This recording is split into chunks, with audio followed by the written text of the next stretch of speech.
Selma je dobila 4. dete. Želi veliku porodicu, kaže, to je najveće bogatstvo.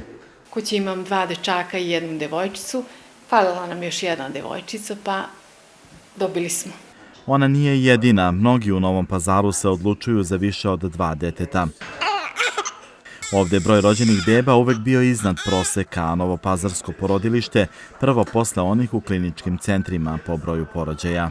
1492 bebe su rođene do današnjeg dana, a prošle godine smo u toku godine imali preko 1900 porođaja. Sva ta dečica koja Novi Pazar čine najmlađim gradom u Srbiji, sa statistikom koja govori da preko 50% stanovništva našeg grada je mlađe od 35 godina, su neka garancija naše lepe budućnosti, obzirom da na mladima svet ostaje, a mi smo evo rasadnik zdrave, mlade populacije na kojoj će, nadam se, počivati i grad i naše zemlje. Broj umrlih znatno je manji nego broj rođenih u ovom gradu, pokazuju matične knjige gradske uprave.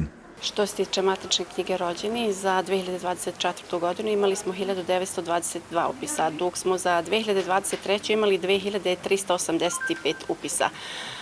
Što se tiče matične knjige umrlih, podatak do danas imamo u ukupnom broju od 643 upisa, a za prethodnu godinu imamo 800 upisa. Tradicionalne porodične vrednosti ovde su uvek bile izražene, a broj rođene dece veći nego u drugim krajevima. Mi smo iz Kraljeva, nažalost ne možemo da se pohvalimo kao Novi Pazar, ali makar da probamo da ih ispratimo. Nek nas je što više. Svaka čast i treba da bude tako. Naša sagovornica sa početka ove priče je uspešan lekar. Svakodnevno radi na svojoj edukaciji i ima brojne obaveze. Međutim, kaže, kada neko nešto želi, ništa mu nije teško. Posao lekara je izuzetno zahtevan, težak, ali uz dobru organizaciju to se može. Porodicu ne smemo zaboraviti. To je temelj svakog društva.